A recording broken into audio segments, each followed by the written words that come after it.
Today, we're going to be checking out the new Seymour Duncan Jeff Loomis signature pickups, the Noumenon 6-string set.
So Jeff is really known as an active guy. I mean, throughout his career, Nevermore, Conquering Dystopia, his solo stuff, Arch Enemy, he's used predominantly active pickups. So people were stoked when he finally came out with a passive set with Seymour Duncan. These are definitely interesting. Now, there's two sets. There's the 6 and 7. And the 6 and 7 are actually a little bit different. The 7, which I will be demoing the 7-string bridge pickup in future and giving my thoughts on how it might differ from the... It is with an Alnico 5 magnet, whereas the 6-string pickups I've been demoing and just had in the in-mix are Alnico 8s. Now, they set up these magnets and the output and everything to get a pretty aggressive pick attack on this. It's something that even Jeff in the videos about these was talking about. It's like a chirp he brings up where you get this really aggressive pick attack. And I definitely got that immediately with these pickups. I think you could hear that in the in mix. You'll definitely hear it in the out of mix. Very, very aggressive upper end pick attack bitey kind of thing, which if you dig it, you dig it. And if you don't, you don't. Now, something that did surprise me about these is these were much lower output than I was expecting. On the bridge pickup for the 6-string, it's just under 13K ohms. It's like 12.66 or something like that. And then the neck pickup is even lower. It's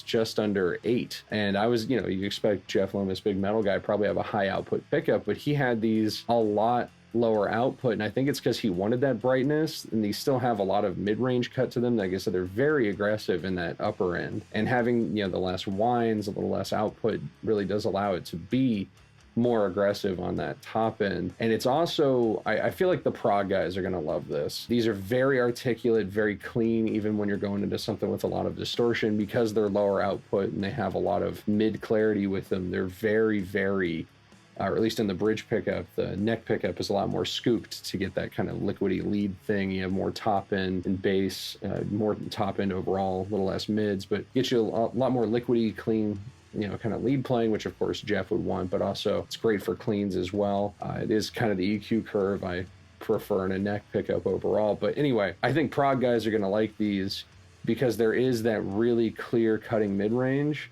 but it's because they're not super hot. They remain really clear even under a lot of distortion. But because of that, they're very unforgiving. It's not like you have just a ton of output and compression and stuff to hide if you play something sloppy. These are going to show your faults for sure, which was definitely a challenge for me. I can't play like Jeff at all. So I had these pickups in my Solar G series. and that was going into my Angle Savage Mark II on the lead channel. And for the out of mix, we're going to have all the distorted stuff going into that same channel, and then we're also going to go onto the clean channel a bit for that. And I'll actually try some lead stuff, even though I can't play like Jeff at all. I'll throw on a Strymon Volante delay in the background just for that, and then for the clean stuff I will have a Strymon Blue Sky on, just because cleans with no reverb or anything on it are just boring, and I don't want super flat dull cleans. We'll also do some push pulls for the coil split so we can check out how all that sounds. Let's check it out. Oh, and real quick before we check it out, actually, and all of that, the amplifier and everything is going into my Two Notes Captor X, which does have a DV77 and VM1265 IR blend. It's my own personal one. It's mostly the DV77, and I do have a link down below to a Dropbox for that if you want to check it out. Okay, now let's check out the tones.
So I think you're really able to hear that chirp I was talking about, that upper mid-range kind of upper end pick attack bite kind of thing. And if you dig it, you dig it, you don't kind of a thing. It's definitely really aggressive and cuts out and pokes out even in a mix. And I think you're also able to hear that these aren't quite as hot as some of the other pickups I've had on here and demoed through this amp. You know, I mean, this is a really high gain amp, but it's still, I think it helped kind of dry it up a bit. Really shows that if you mess up something, everybody's going to hear it because everything is so much more dry and clear. So again, I think prog guys are going to really dig that. You know, knuckle dragging cavemen like myself might find them harder to deal with personally. Even still, I think that they're nailing exactly what they're going for and what Jeff wanted. And I get why he did that too. He's been using these super searingly hot pickups for years, these high output ones. So when he did a passive thing, I can understand wanting to do something maybe a little bit lower output, a little bit more clear than just the oversaturated and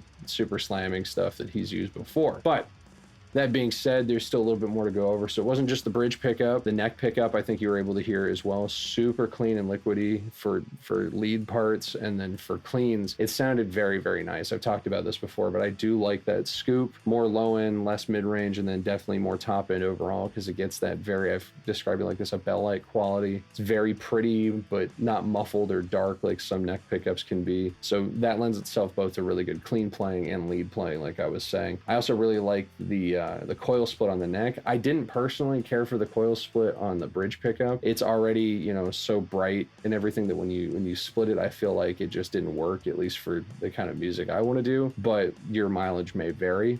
I would be curious to know your thoughts on these, if you tried either set or been interested in these. Leave your comments down below, and of course I will have a link to Seymour Duncan. Shout out for sending these over for me to check out. Jeff Loomis, as I've talked about on the channel before, is one of my biggest guitar heroes. Even though I can't play like him, Nevermore to this day is still one of my favorite bands, and I am so happy that they're getting back together and going to start playing music again. But thanks for watching, guys.